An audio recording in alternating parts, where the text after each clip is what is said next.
Oh, welcome back to Breakfast with Bob from Triathlon Business International.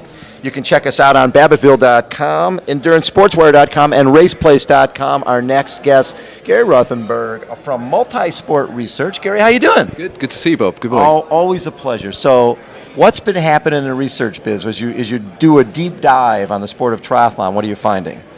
It's still early days. Obviously, we got a survey started 6th of January. Okay. And currently got 2,100, well, nearly 2,200 survey responses. Okay. A lot of data coming in. A lot of interesting stuff on demographics, right. on spend.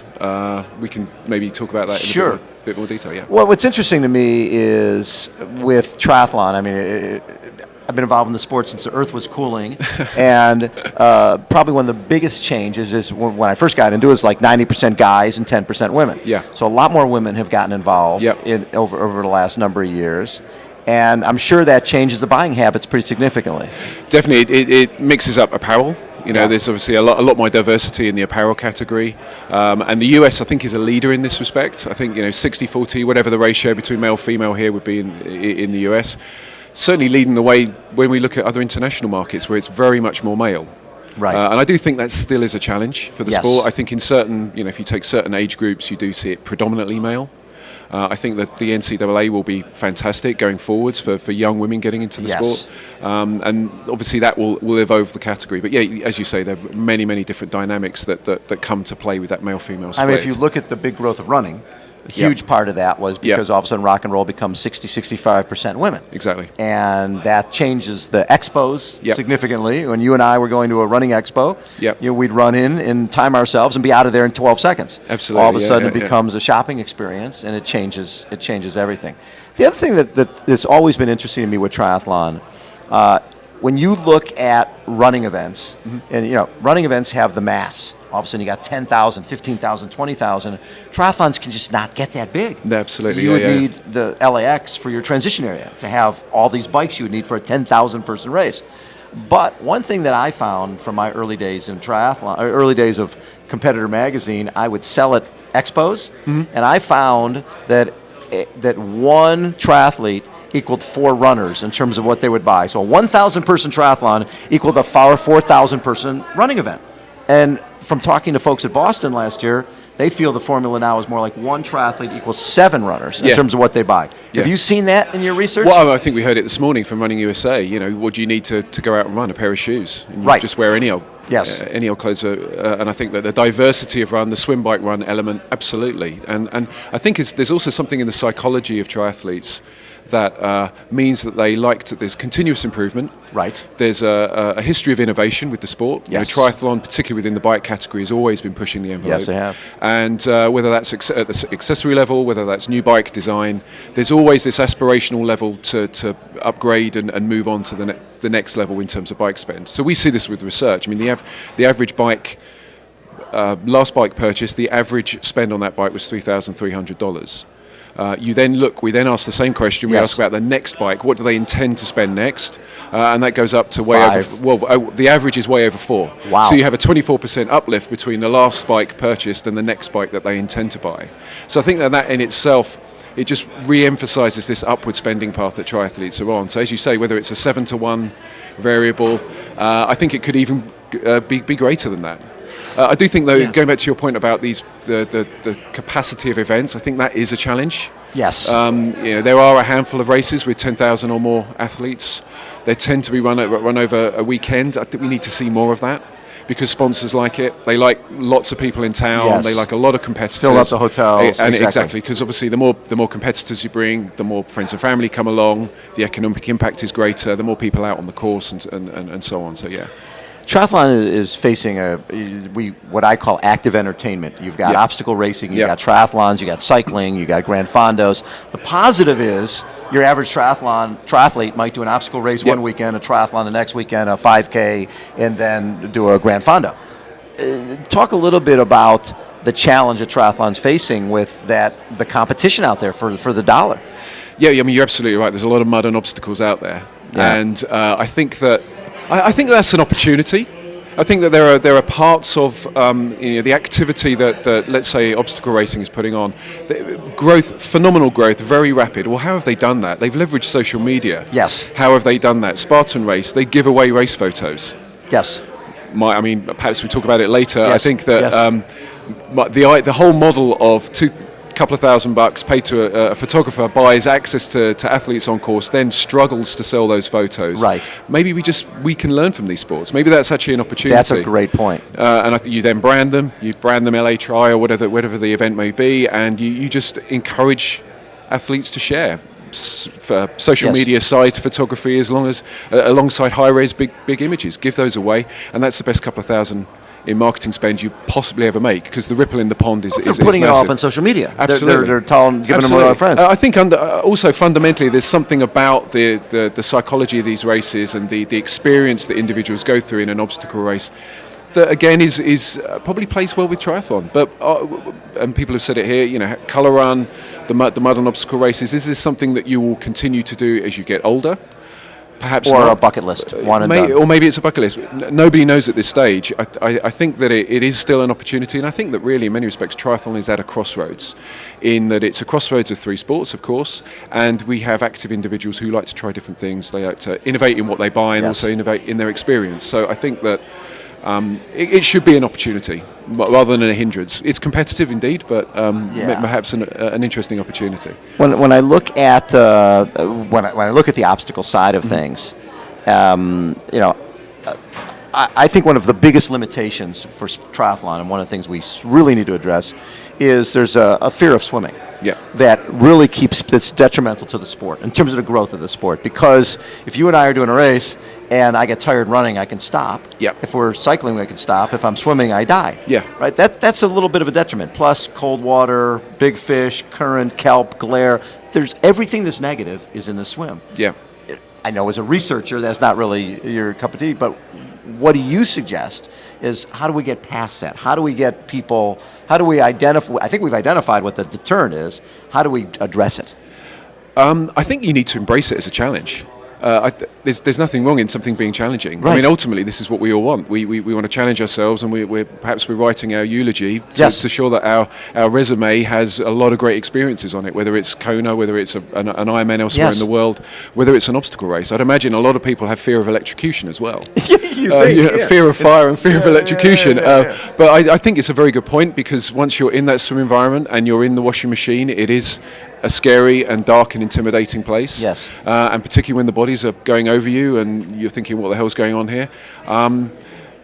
Perhaps we embrace that. I think the way to encourage more people into the sport is to educate. The majority of triathletes were runners before they got into the sport, so they don't have a strong swimming background.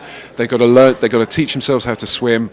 They've got to realise that they're at the edge. There's education from the swim brands, there's education from the event organiser, there are swim clinics you can put on.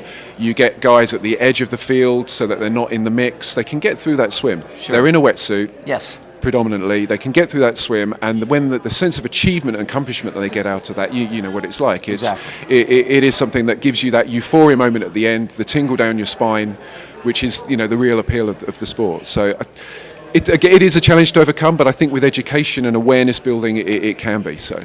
So race directors put on races. Manufacturers, create product, and retailers own stores. I'm sure that they don't maximize data. And they don't. What do you see in terms of how these different factions could use data better?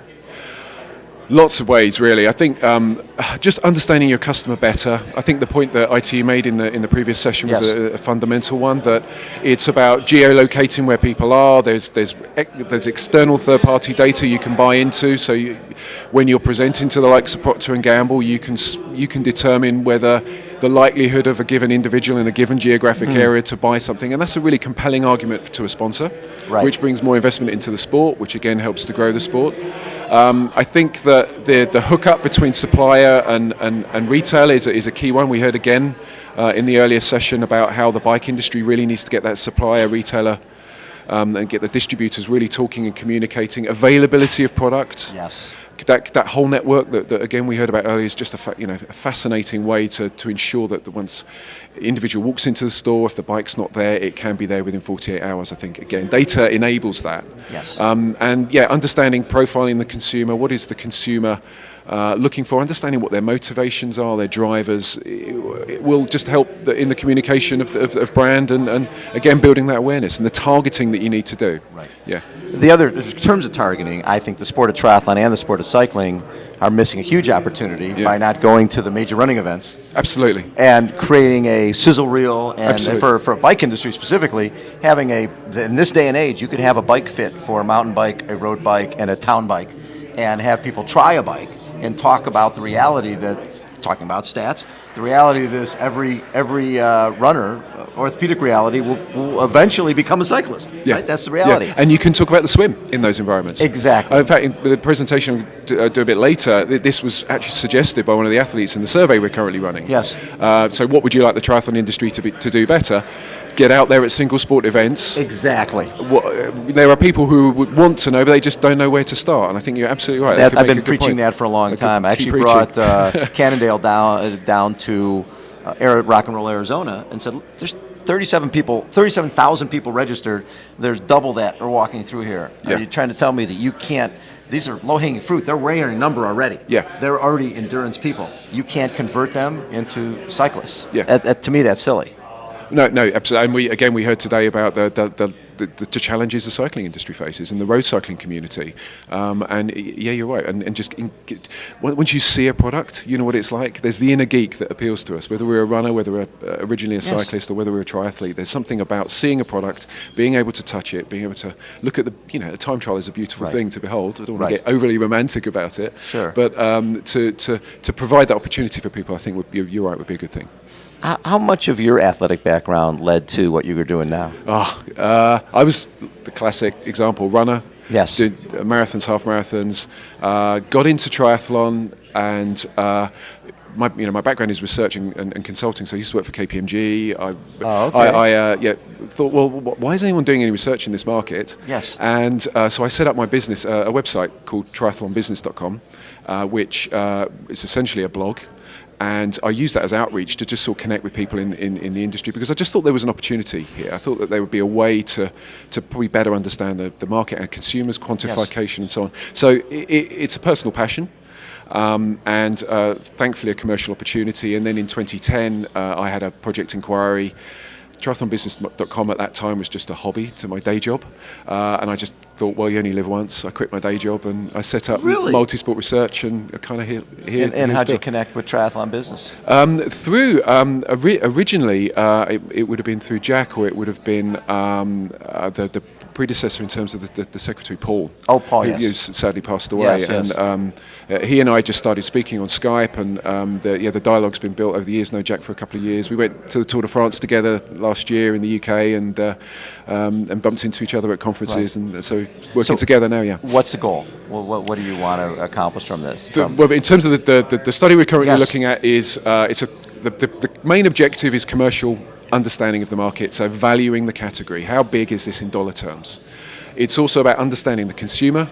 It's about profiling. It's about lapsed triathletes. It's about existing triathletes. It's about partially active guys who didn't race last year. Right. Fully profiling those consumers, understanding what brands they bought, so what the brand share is on previous year spend, the value of that spend. And we have three main phases. There's a participation and event data piece. So we're discussion with USAT to understand how many unique triathletes there are in the US. Right. There's been a figure of 2 million bandied around. That's way out, as you know. The figure that Rob mentioned earlier, this 550,000 active unique racing individuals, sounds about right. That's what we're looking to review and evaluate for 2014, because that's a 2013 figure.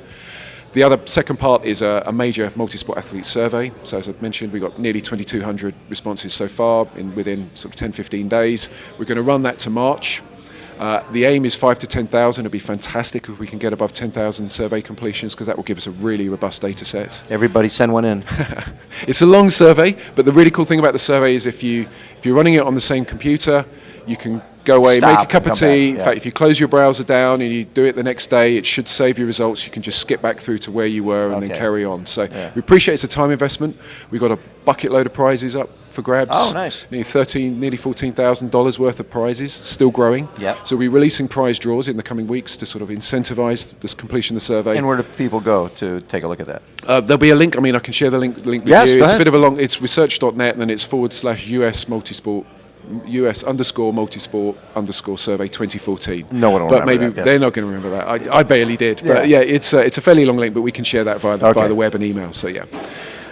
Is there a major difference between an athlete who's an Ironman person and someone who's a Olympic distance person in terms of the data?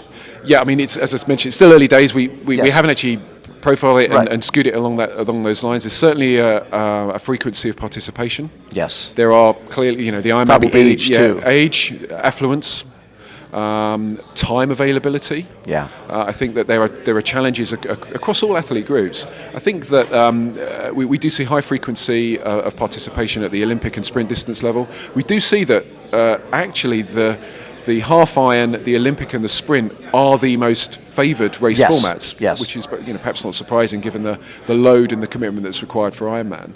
I think that there will be nuances. There will certainly be a greater spend in terms of bike purchase. That $3,300. There are a lot of guys $10,000 plus spend on Sure. bikes, and that is certainly manifests itself in the iron distance community. Love it. Yeah. Gary, thanks so much Well, it's been a pleasure. for Thank you. taking time, man. It's numbers are power, right? Data is power. It lets you know who your guy is. And what the other side of this is, I think the individual sport people, if you're a runner, you know what shoes you run in and you're done. If you're coming into triathlon as a runner, you are pretty behind the eight ball in swimming and cycling. So you'll pay anything to get up to speed, and which I think is a reason that the multi-sport athlete is feels more comfortable spending money on nutrition and post-race recovery and all the rest of it, because they're coming in not feeling the most knowledgeable in 2 out of 3. I think on nutrition, you're absolutely right. I mean, it's a category that triathlon will. I mean, we've done studies in a number of markets, and triathletes will always over-index in nutrition consumption compared to runners. The traditional runner who wears their run vest from the early 1990s and the bun hugger shorts, with American flag on it. Yeah, I'm just using water, or I'll maybe grab a Gatorade at mile 14. I know. And why did my running shoes go up $5? Yeah, I don't want to play to cliches, but I think that there is an element of that. But I think with triathlon and certainly with cycling as well, that if you're out on that bike for more than an hour, you're gonna bonk big time, and you need that fluid, you need the carbohydrate intake. And I think that there's a greater understanding, but I think more education in terms of should you consume a gel. Right. At what point on course should you be optimizing your nutrition intake? I know a lot of nutrition brands do that, but I do think there's still some confusion out there. Myself, I don't personally understand when the best time to consume. From examining the industries, probably the industry I've been the most frustrated with over time has been cycling industry, because I've never felt that they were open to getting outside the box and doing things differently, like going to a marathon expo. They reach out to the same people over and over again. Is from your business, is that a frustration for you as well? I think the cycling industry has been increasingly innovative, and I think within at the professional level. Certainly Sky's marginal gains approach has influenced the pro peloton fundamentally. I think that then plays itself through the mix down to what we might call the age group of roadie, who would embrace power a lot more than they did before, perhaps. Exactly. And we see prices of power meters coming down as a consequence, because there's a realization there's a mass market demand for those products. I don't want to necessarily share your frustration. I think that it's just perhaps that with cycling, it's single sport. There are a limited and finite number of market category opportunities, and with triathlon it's multiple, and I think I think that really does play well, and that gives such a degree of richness to the sport of triathlon as well. So Gary, thanks for everything you're doing for the sport. Well, thanks for your time. Good I to speak to you. appreciate it. Cheers, all right, Bob. Gary's been our guest. Again, we are up on EnduranceSportsWire.com, on RacePlace.com, on Babbittville.com. Hold on, everyone. We will be right back.